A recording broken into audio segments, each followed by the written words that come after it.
On va dans les bois pour ramasser des champignons. Un jour, on va dans un coin, tout est normal.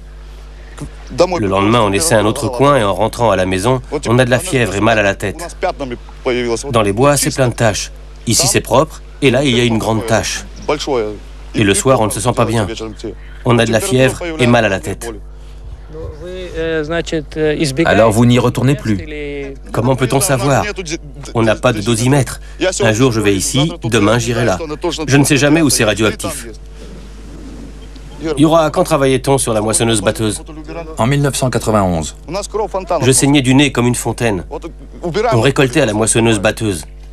J'avais des sifflements d'oreilles et du sang dégoulinait de mon nez. Je suis resté couché un moment et puis j'ai fini par retourner travailler. Ça c'est au début, après l'organisme s'adapte. Mais les premiers temps, c'était vraiment difficile.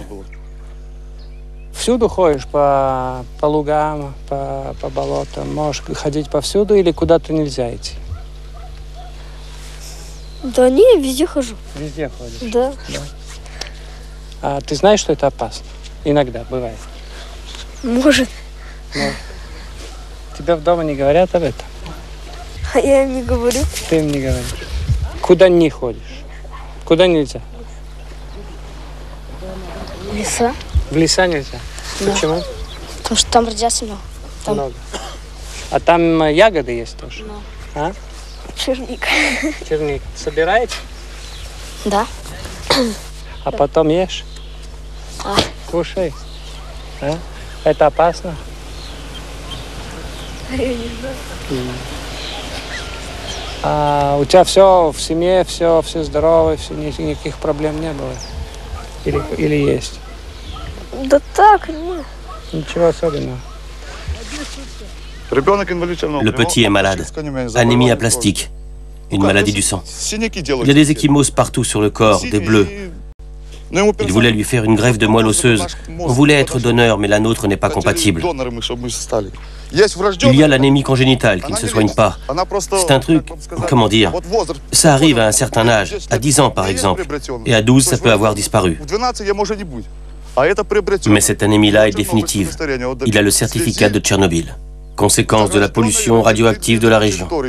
Tout ça parce qu'on vit dans cette région. Oui, c'est vrai. Il y a trop de radioactivité. Et l'alimentation, alors? Quoi, l'alimentation? La vache va dans le bois, contaminée. La nourriture des cochons, contaminée. Le poisson qu'on pêche, qu'est-ce que j'en fais? Je le rejette? Là aussi, c'est contaminé. Et comment je nourris ma famille? Sans compter qu'on est payé tous les 3 mois. Et quel salaire? Combien touchez-vous? 1 million. C'est-à-dire 20 €. Et ça, tous les 3 mois. Раз в 3 месяца. И чем же De quoi vivez-vous? выживать? De ce que j'ai. Un jardin, une vache, un cochon. On ne s'en sort pas.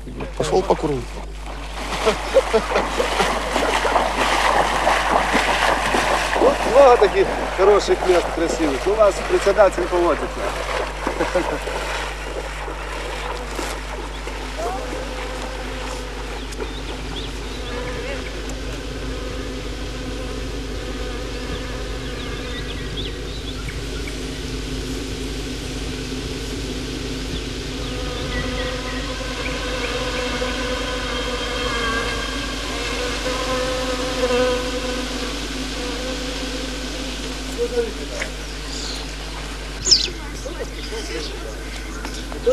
Здрасте.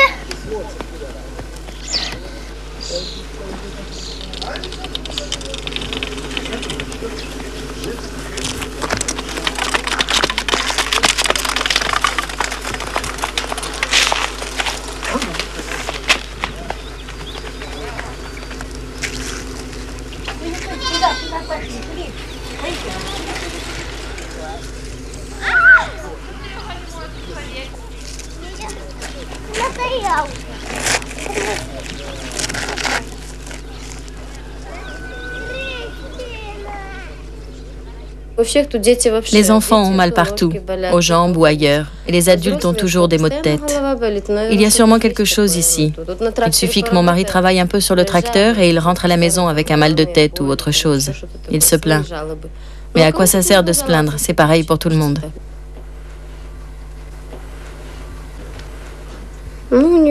Elle a une tumeur maligne à l'œil. Ils ne nous donnent aucune assurance qu'elle vivra normalement. Quand on leur demande « donnez-nous au moins 5 à 10% de chance qu'elle vive normalement », ils nous répondent qu'ils ne peuvent nous donner aucune garantie.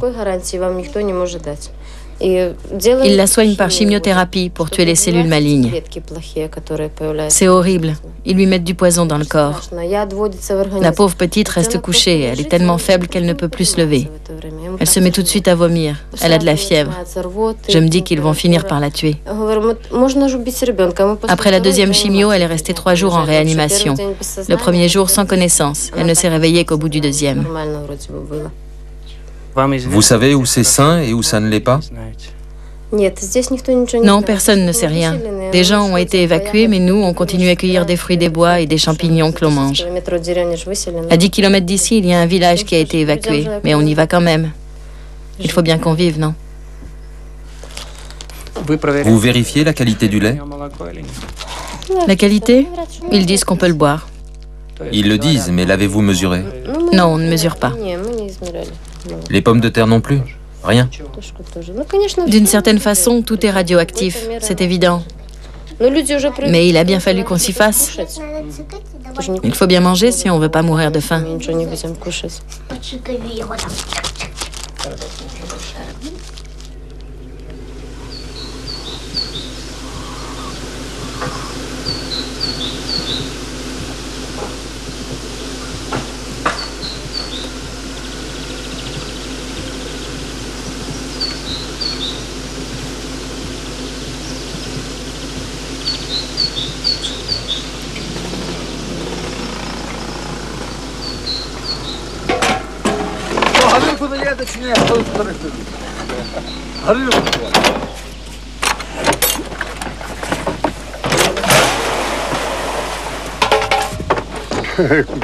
On traite les vaches.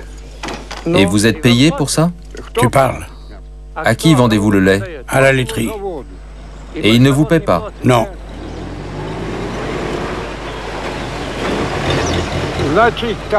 C'est comme ça. Je le transporte avec mon cheval. Je me lève à 5 heures du matin et je passe dans le village ramasser le lait. Tous les mois, ils doivent me payer chaque litre de lait et le cheval.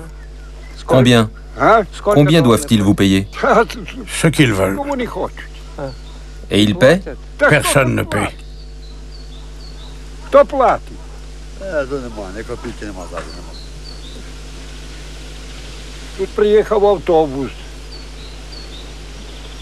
Un jour, un bus est arrivé pour faire des analyses. On leur apporte les produits et eux, ils contrôlent la radioactivité. J'ai pris 1 litre de lait. J'avais aussi un grand pot de sorbe sauvage, des groseilles. Et je les ai apportés dans le bus. Ils ont vérifié et ils m'ont dit « Vous ne pouvez pas manger les sorbes, il faut les enfouir. Vous pouvez boire le lait, mais mieux vaut ne pas en donner aux enfants. » Alors, nous, on le boit, mais pas les enfants.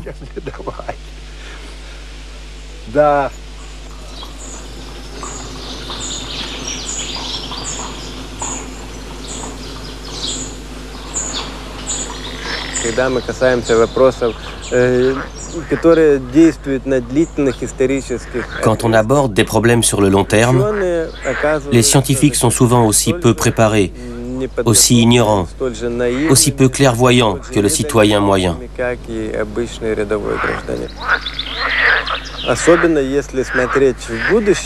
Surtout quand on envisage l'avenir. Il est clair qu'on génère beaucoup de problèmes dont on ne sait pas encore comment on pourra les résoudre.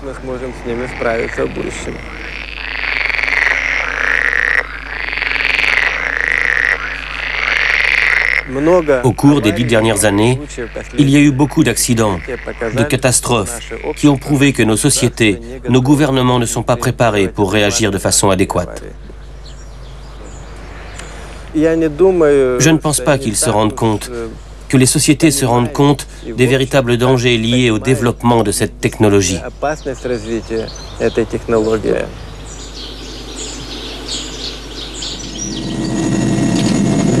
Трубу второй очереди. Справа блок номер, центральный зал блока номер 4. Включи. Так, держи. Avec mon collègue Ligassov, on a survolé le réacteur en hélicoptère. Et ma première réaction a été la suivante. Si, comme le disent les croyants, l'enfer existe, je pense qu'il est là, sous mes yeux. Dans la cabine, il y avait 100 röntgen-heures, ce qui est énorme. Il faut savoir qu'à 600 röntgen, on est expédié dans l'autre monde. On regardait ça, c'était l'aube, à l'heure où le soleil fait bien ressortir les contrastes. On avait une bonne visibilité. J'ai gardé l'impression que le réacteur était déjà à moitié vidé du graphite. On ne voyait que les murs de ciment qui luisaient un peu sous le soleil. On a dû rester là environ un quart d'heure. J'ai même essayé de me pencher pour mieux voir. Ligassov m'a attrapé par le col. « Où vas-tu comme ça? Pense à ton fils. »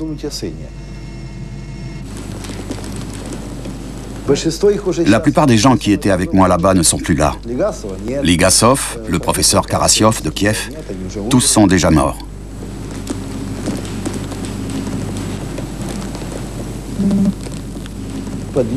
À Minsk, au dispensaire de l'académie, on nous amenait des enfants de la région. Je les mesurais au dosimètre. Tous leurs vêtements étaient radioactifs. Pour la première fois, je me suis dit que cette technologie était vraiment mauvaise, si elle était capable d'apporter tant de malheur à l'homme. C'est sans doute à ce moment-là que j'ai décidé de ne plus m'occuper d'énergie atomique. Le graphite et l'uranium dispersés sur le toit de la centrale irradiaient jusqu'à 20 000 röntgen-heures. Un fragment de graphite transmettait en 1 seconde et demie à quiconque le tenait entre ses mains la dose accumulée en une vie entière dans des conditions de radioactivité naturelle. Le caméraman qui s'était attardé pour filmer ces scènes est mort dans d'atroces souffrances. La mission de ces hommes, appelés liquidateurs, était de faire disparaître partout les conséquences de la catastrophe, à la centrale, dans les villages, sur les routes, dans les champs. Environ 1 million de personnes a été envoyé sur les lieux pour combattre les radionucléides avec des pelles et des lances à eau. Ils ont été bien mal récompensés. Pour économiser sur les traitements et tranquilliser l'opinion publique, le gouvernement soviétique a refusé de reconnaître le lien entre leurs maladies et les radiations auxquelles il les avait exposés. Les États post-communistes, Russie, Ukraine et Biélorussie, aux prises avec de graves difficultés économiques, ont été abandonnés à leur sort. L'Occident les ignore. Quand je l'ai rencontré, c'était un homme condamné. On ne lui donnait pas plus d'1 an à vivre. À l'époque, mon mari ne pouvait même plus marcher.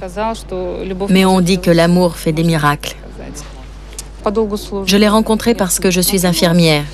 Et ce qui m'a frappé, c'est qu'un homme comme lui, condamné comme les autres, n'était pas insensible au sort des gens qui étaient dans le même état que lui. Et du coup... Vous êtes tombée amoureuse? Et oui, chez nous, on dit « on aime les héros ».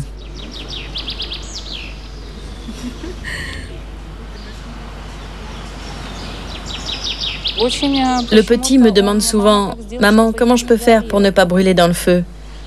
Ou « Maman, montre-moi Dieu, je veux voir Dieu ». Ça l'intéresse. Ou alors « Allons à l'église, maman, j'ai tellement besoin d'aller à l'église ». Pourquoi dit-il ça? Il croit plus que nous à toutes ces choses. Quand je le regarde, je comprends que Dieu existe.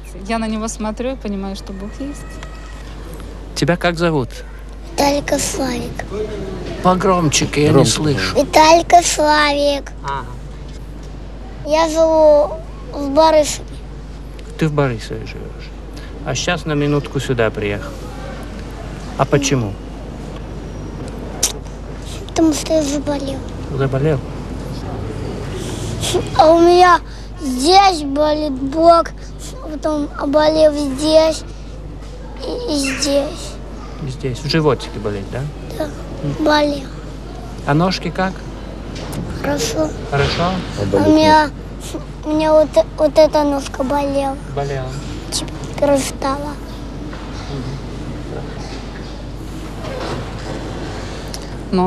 Il est malade depuis sa naissance.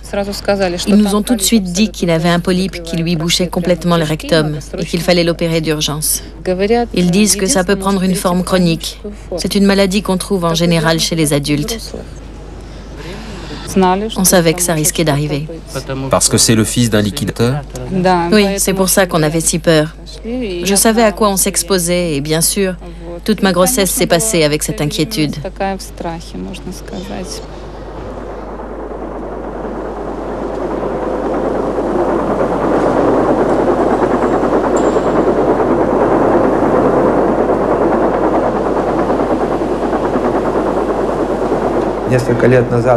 Il y a quelques années, j'ai essayé de retrouver tous les gars qui avaient travaillé avec moi là-bas.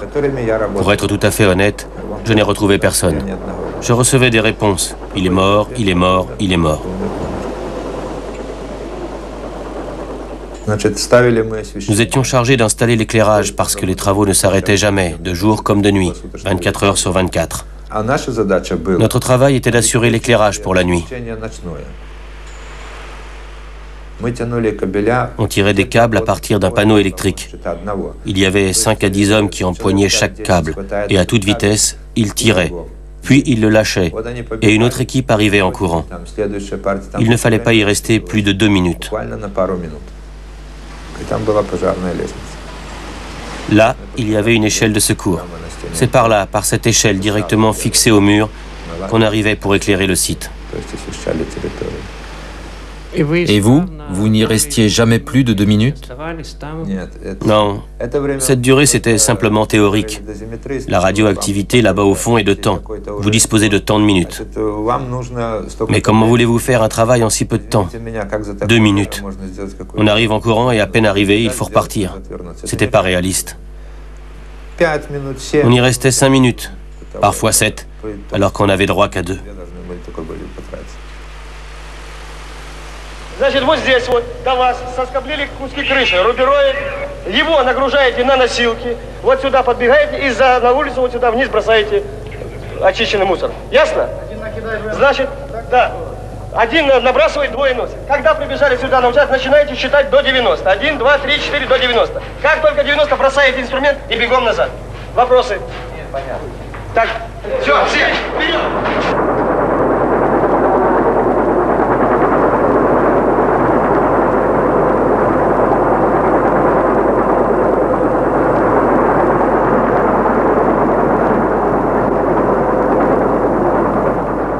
À quelle dose de radioactivité avez-vous été soumis pendant ces travaux? Je ne sais pas. Il faudrait la calculer. Mais chaque fois que j'ai essayé de demander, ne serait-ce qu'un ordre d'idée approximatif, je n'ai jamais rien pu obtenir. Le certificat qu'on m'a délivré indique clairement une quantité fictive.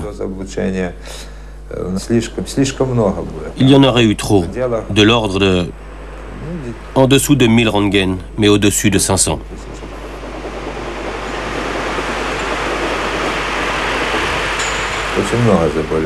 Je souffre de nombreuses maladies. Une maladie de la vieillesse, la sclérose du cerveau. De la vieillesse? Oui, selon les médecins, ça touche généralement les gens à partir de 70, 80 ans, 90 ans. J'ai une altération du cortex cérébral, une hydropysie cérébrale, altération de l'irrigation sanguine du cerveau, et pas seulement du cerveau, mais aussi de tout le corps. J'ai des trous de mémoire et souvent très mal à la tête. Et ce n'est pas tout. J'ai la vue qui a beaucoup baissé, je vois de moins en moins bien. Et puis, j'ai un très mauvais sang, ma formule sanguine s'est altérée. J'ai des tas de problèmes. Ulcères, gastrite, ça ne sert à rien de tous les énumérer. Mais le problème, ce n'est pas tellement moi, c'est notre fils.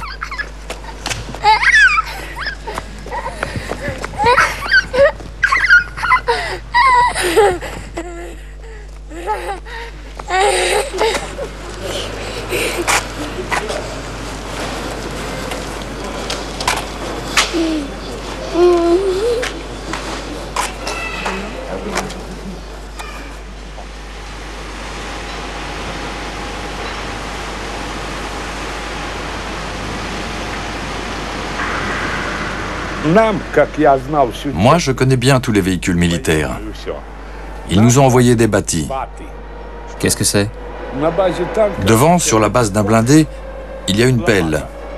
Et derrière, une truelle. Comme sur les bulldozers en Biélorussie. Excepté qu'ils ont des chenilles. Ils nous disaient que la carrosserie protégeait des rayons.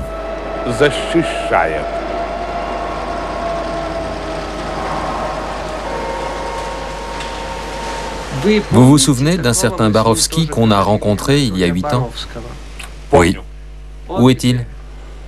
Il est mort. Vous en êtes sûr? Excusez-moi.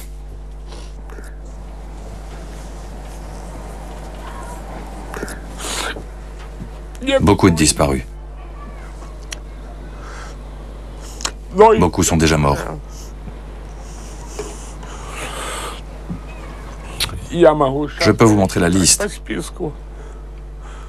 J'ai toutes les listes. Les listes? De tous mes hommes. Et beaucoup sont morts? Oui. Énormément. Il y a 2 semaines encore, j'ai enterré un gamin, un autre. Ils étaient jeunes? Oui, ils auraient 35-36 ans aujourd'hui. 35-36 ans. Ils ont été bien soignés au moins. Tu parles. Médecine générale pour tous. Et on ne peut pas dire combien encore vont mourir. Malades, presque tous.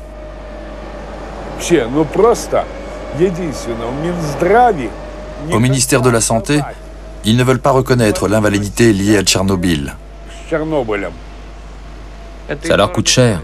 Très cher.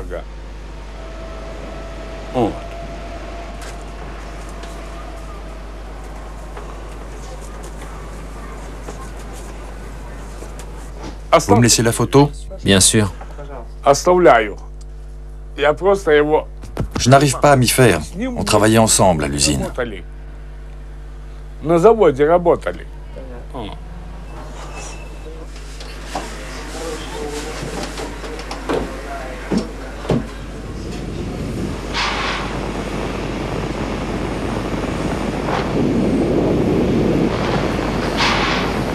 Selon des observations chiffrées, un fort taux de radioactivité a été enregistré le 29 avril 1986 en Pologne, en Allemagne, en Autriche et en Roumanie.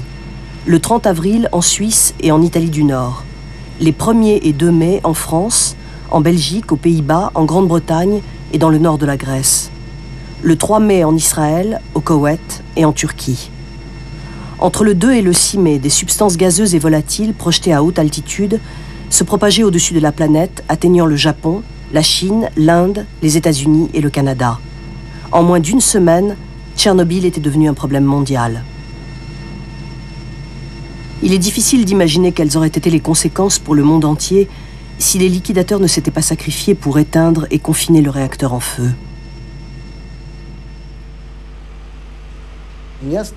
J'ai le sentiment qu'aucun des pays qui possèdent des centrales nucléaires n'a tiré les enseignements de la catastrophe de Tchernobyl. Le directeur général de l'Agence internationale de l'énergie atomique, Hans Blix, a déclaré que l'humanité pouvait se permettre un Tchernobyl par an. Je suis convaincu que c'est là une affirmation sacrilège. Il ne faut pas oublier qu'aujourd'hui, sur 10 millions d'habitants, il y a encore 2,5 millions de personnes, dont 500 000 enfants, qui vivent dans la zone de Tchernobyl. 12 ans plus tard, l'État n'est toujours pas en mesure de leur garantir la sécurité. Cette technologie n'a plus le droit d'exister.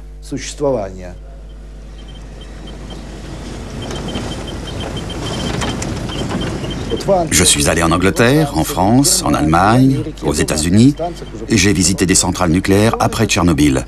Et partout, le discours est le même. C'est votre centrale qui était défectueuse. Chez nous, tout va bien. Et toutes les mesures de protection concernent uniquement un rayon de 20 à 30 km autour de la centrale.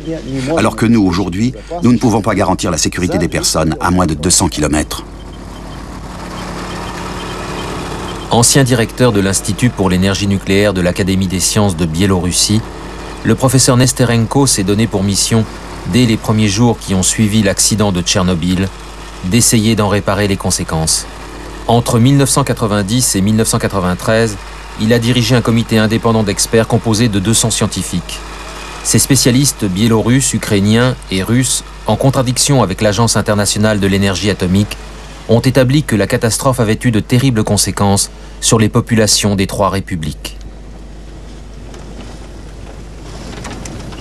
Je pense que dans ces régions de Biélorussie, on continuera à trouver des produits alimentaires contaminés pendant encore plusieurs décennies. En Biélorussie, il y a aujourd'hui plus d'enfants atteints de cancer de la thyroïde que dans le reste du monde.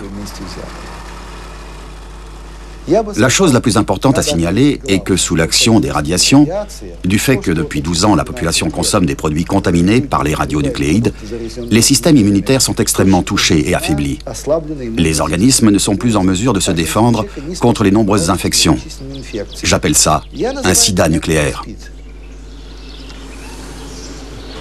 Dans les villages des territoires les plus contaminés, Nesterenko a créé des centres de contrôle de la radioactivité des produits alimentaires.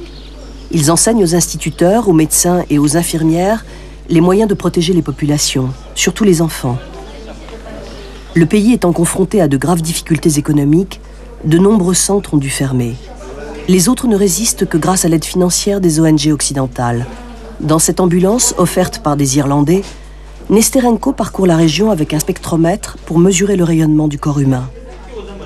Il s'agit d'une sorte de fauteuil électronique qui, au bout de 3 minutes, révèle combien de radionucléides se sont accumulés dans le sujet.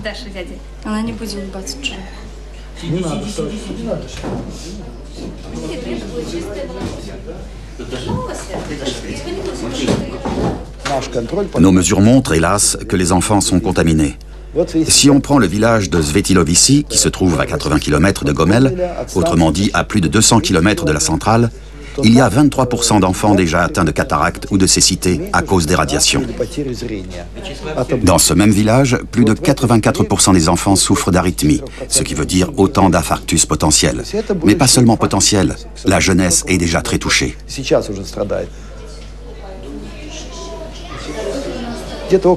Environ 80% des enfants souffrent de gastrite ou d'ulcères. Et ce qui est particulièrement triste, c'est de constater que la muqueuse de l'estomac d'un enfant de 12-15 ans à peine s'atrophie si vite qu'on dirait celle d'un adulte de 70 ans. Sous l'action des radiations, l'organisme se consume à grande vitesse et ces enfants sont déjà de futurs malades.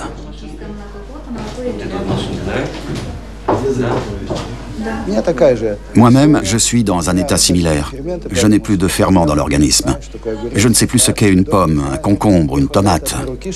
Les aliments qui me sont permis se comptent sur les doigts d'une main. Je vis comme ça depuis longtemps. Je m'y suis habitué. On sait que les professionnels supportent des niveaux de radiation 10 fois plus élevés que les citoyens moyens. Mais ce n'est pas parce que nous sommes en meilleure santé. On nous a appris à nous défendre, c'est tout. Chose que la population, elle, ne sait pas faire. Avez-vous contrôlé le poisson? D'autres l'ont fait. Ils ont dit qu'on pouvait le manger. Savez-vous que les enfants ne doivent pas manger de produits radioactifs à plus de 37 becquerels par kilo? Là, on en est à 70. On va mesurer ça. Vous êtes pêcheur? Oui, amateur. Ah, je comprends mieux maintenant.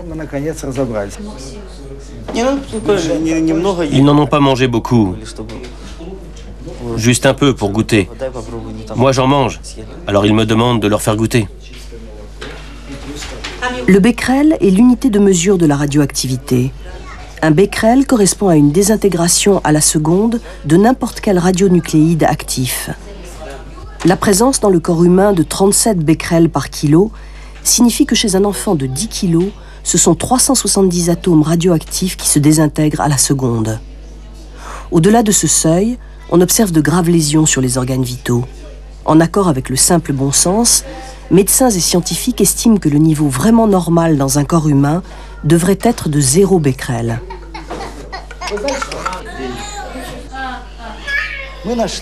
Nous avons trouvé un produit à base de pectine, le Yablopect, fabriqué en Ukraine. Ce sont des comprimés solubles. Si pendant un mois, l'enfant ou l'adulte prend ce produit avant les repas, il peut se débarrasser de 30 à 40% des radionucléides.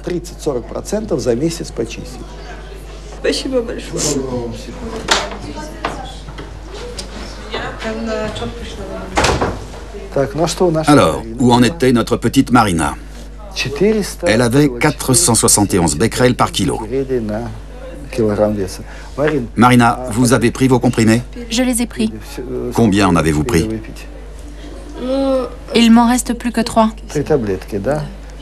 Vous n'en avez plus avec vous aujourd'hui, c'est ça? J'en ai quelques-uns ici. Continuez à les prendre, parce que vous avez encore beaucoup de becquerels. Mais dites-moi, c'est peut-être les champignons? C'est la saison des chanterelles, non? On n'en a pas encore amassé. Ou alors d'avant?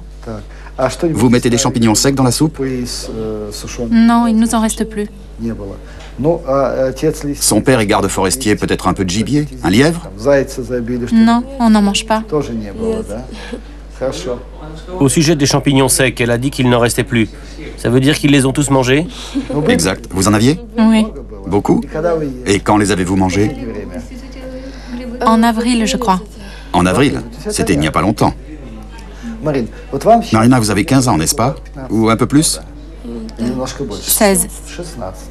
16. Alors voilà, à votre âge, si vous avez mangé des champignons en avril, vous ne serez nettoyé de la moitié qu'à la fin août. Il vous faut 3 mois pour éliminer la moitié de la radioactivité présente dans les champignons que vous avez mangés. Et si à partir d'aujourd'hui, vous ne mangez que des choses saines, vous ne pourrez revenir au niveau de sécurité qu'au bout d'1 an. Et tant que vous porterez en vous ces radionucléides, ils agiront sur votre cœur, sur les cellules de votre cerveau, etc. Maintenant, on est à 301. 301 becquerels. Elle a baissé de 170 points. Merveilleux. Dans 3 mois, il faudra contrôler. Et voilà, Marina, portez-vous bien.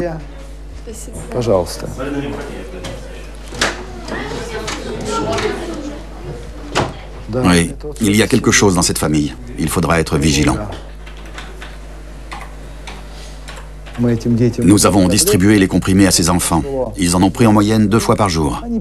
Après 3 semaines de traitement, au moins 30% des radionucléides ont déjà été éliminés chez la plupart de ces enfants. Aujourd'hui, on a même eu le cas d'un enfant qui s'en est entièrement débarrassé. Je pense que tous les enfants devraient, au moins 1 fois par an, être soumis à un contrôle.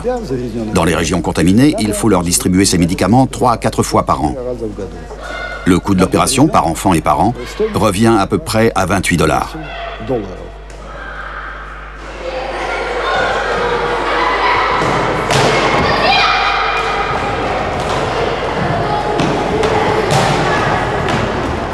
Le problème est que ces misérables 28 $ par an, suffisants pour protéger la santé d'un enfant, se chiffrent vite en millions d'euros lorsqu'il s'agit de traiter 500 000 enfants biélorusses qui en ont besoin. Et là, il n'y a pas assez d'argent.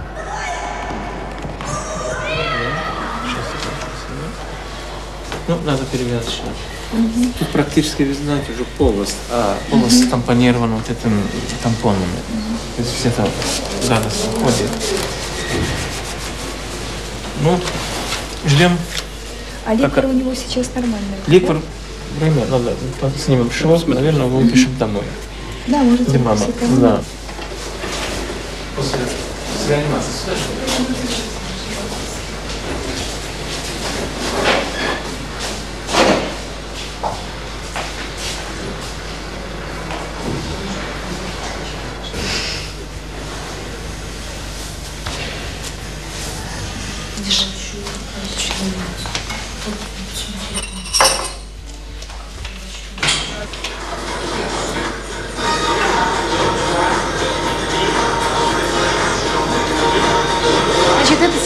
Aujourd'hui, nous faisons notre première greffe de moelle osseuse. Voici le donneur. C'est son frère. Il s'appelle Sacha, il a 6 ans. Le malade a 8 ans. C'est le petit frère qui donne au grand. Combien de temps dure l'opération? 1h30. Et la greffe a lieu le jour même. Il avait tellement envie de rendre service à son frère. Hier, quand on l'a accueilli dans le service tout content, il a dit « Ah, enfin, je rentre à l'hôpital ». Tout se passe bien. Voici la maman. C'est mon fils cadet. Ils ont 2 ans et 4 mois d'écart. Il y en a un qui est malade et l'autre. L'un aide l'autre. C'est beau entre frères. On m'a dit qu'en plus, il le faisait volontiers. Oui, il n'a pas pleuré. Il a dit qu'il voulait partager sa bonne santé avec Denis.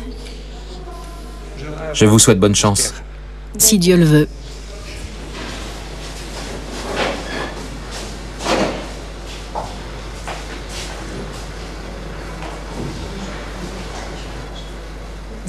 Je ne pense pas qu'on puisse différencier les enfants de Biélorussie des autres victimes de Tchernobyl. Nous avons tous subi la catastrophe de 1986, indépendamment de notre lieu de résidence. Pas seulement les enfants, les adultes aussi. Et pas seulement les enfants de l'époque, mais aussi ceux qui n'étaient pas encore nés.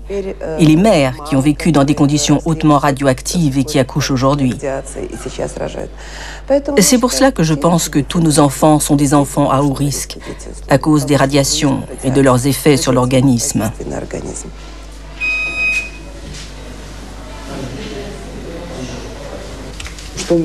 La position de l'Agence internationale de l'énergie atomique est compréhensible. Difficile d'attendre d'elle la moindre objectivité. Ce qui m'étonne davantage, c'est l'attitude des médecins, de l'Organisation mondiale de la santé et de la Commission internationale de protection radiologique. Ils ont signé un accord pour ne pas révéler le lien entre irradiation et maladie, et plus généralement pour ne pas trop informer les populations sur les véritables conséquences. Un accord ? Oui, entre l'Agence internationale de l'énergie atomique et l'Organisation mondiale de la santé, l'OMS. En juin 1989, les experts de la Commission internationale de protection radiologique et de l'OMS sont arrivés en Biélorussie. Un membre de la commission s'est levé et a dit « De toute façon, vous n'avez pas les moyens financiers d'évacuer. C'est l'occasion d'observer des doses de 35 rem, ce que Moscou prédisait à l'époque, et même de 70 et 100 rem. Ce qui intéresse les médecins, c'est d'avoir du matériau expérimental pour constater les effets de faibles doses de rayonnement sur la santé. C'est cynique, mais c'est comme ça.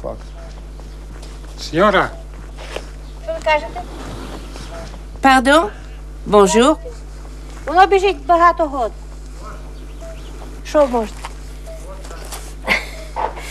J'ai une vache et je trouve qu'ils ont eu tort de nous faire partir. Ils ont eu tort parce qu'on est habitué à cet endroit. On est en pleine nature. C'est beau. Et comment? On a plein de poissons, de fruits des bois, de champignons, tout ce qu'on veut. Moi, j'ai une vache, je l'ai faite contrôler, le lait est bon. C'est une bonne vache. On plante, on récolte. On avait un très beau village, ils nous l'ont saccagé. Ils ont démonté les toits. Pourquoi ont-ils fait ça? C'est du vandalisme, non? Qui peut vraiment dire s'il y a des radiations? C'est des foutaises.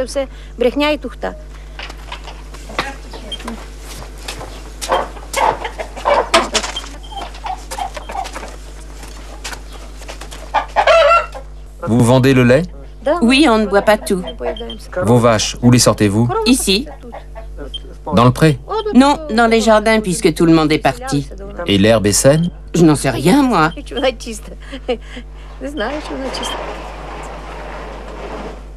Et vous n'avez pas de problème de santé? Si, l'hiver dernier, j'ai été malade. De quoi? Je ne sais pas ce que c'était.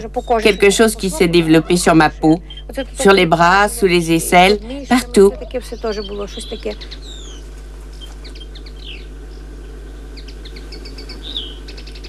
Il n'arrive pas à respirer. Je respire plus. J'ai un médicament, je le prends et je m'endors. Et voilà. Pleure pas. Ils nous ont pris notre patrie, ils nous ont tout pris. Les ruches ont pu partir. 12 années. C'est le début de la 13e. Et toujours, évacuation, évacuation. Qui c'est qui peut se faire évacuer? Quand on a de l'argent, oui, mais moi je n'en ai pas. Je n'irai nulle part. Moi, on me demandait seulement de défendre la patrie, de me battre, et c'est tout. En tout cas, je vous remercie de votre sympathie. En 81 ans de vie, je n'ai pas eu 80 jours de bon. Rien que du malheur. et de la tristesse.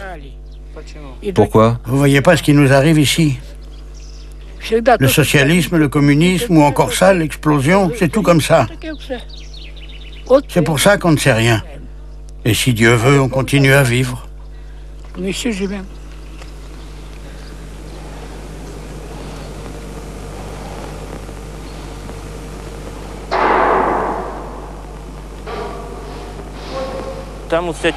Là-bas, dans la salle centrale détruite, on se sent sur une autre planète. Un peu comme dans un film fantastique. Surtout quand on y va seul. Il faut voir ça. Cet immense espace. Tout ce métal tordu.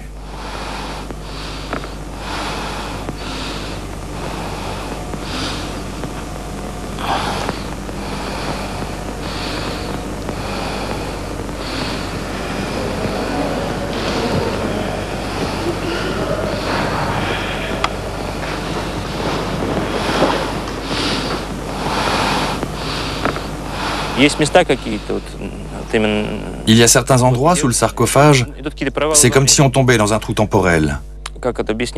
Comment dire? J'ai l'impression d'y être depuis 10 minutes à peine, et en réalité ça fait déjà 1 heure. Ça arrive, comme ça. On perd la notion du temps. Ça peut être dangereux, non? C'est sûr.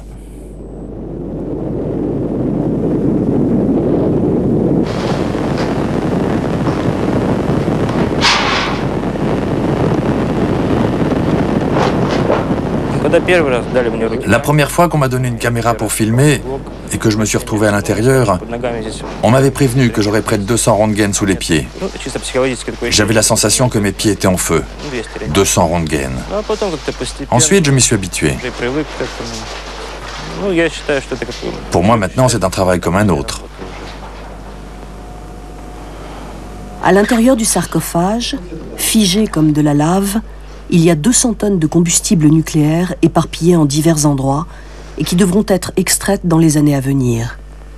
Le calendrier des travaux prévus s'étale sur 1 siècle. Des équipes de spécialistes surveillent et rendent compte de la stabilité de la construction 24 heures sur 24. Ils contrôlent les fissures et vérifient les taux d'humidité afin d'éviter les réactions nucléaires en chaîne. Connaissez-vous la quantité de radiation que vous recevez?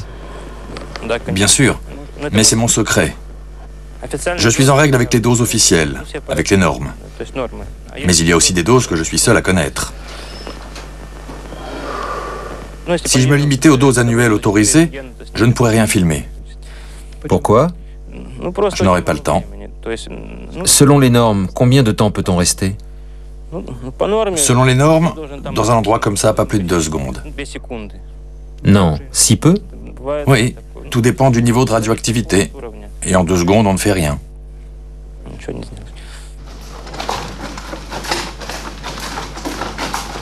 Vous avez constaté des effets sur votre santé?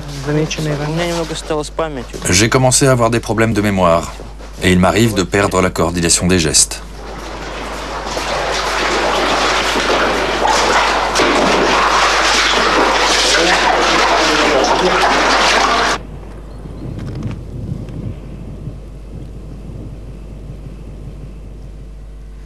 C'était il y a longtemps et ce n'est pas vrai. Qu'est-ce que ça veut dire, ce n'est pas vrai? C'est ce qu'on dit. C'était il y a longtemps et ce n'est pas vrai. C'était vrai, mais nous on dit ça. C'était il y a longtemps et ce n'est pas vrai. Ne croyez pas à ce qu'on dit. Il vaut mieux ne pas se souvenir de ce temps-là.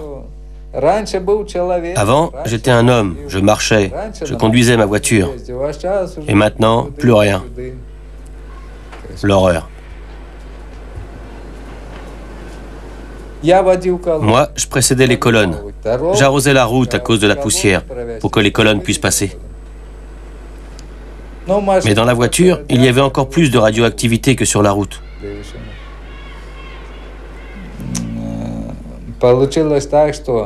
Je n'arrêtais pas de tomber. Ma femme m'a dit, mets-toi dans un fauteuil roulant. J'ai fini par m'y mettre. Et voilà, maintenant je suis en fauteuil roulant.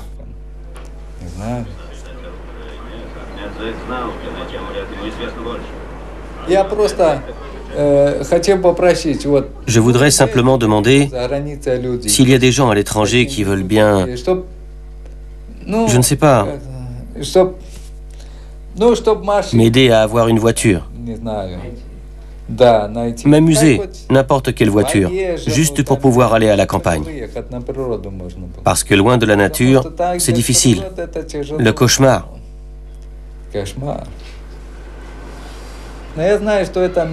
Je sais que c'est un rêve peut-être irréalisable, mais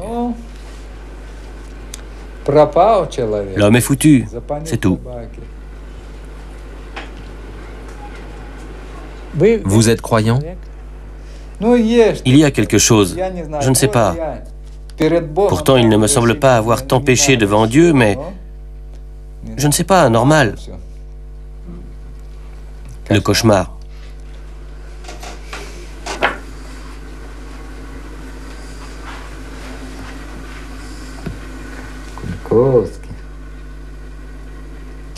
Ça fait mal de se souvenir. Vaut mieux pas. Dehors, le soleil brille. C'est beau. Si tu commences à te souvenir, c'est le cauchemar. Vaut mieux pas. C'était il y a longtemps et ce n'est pas vrai.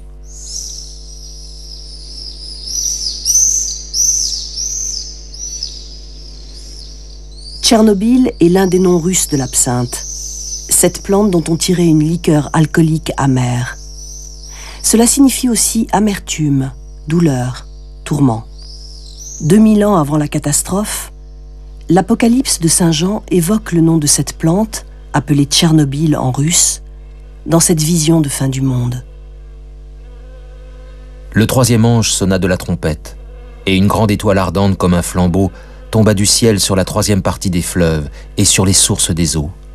Cette étoile s'appelait Absinthe, et la troisième partie des eaux ayant été changée en absinthe, un grand nombre d'hommes mourut pour en avoir bu, parce qu'elles étaient devenues amères.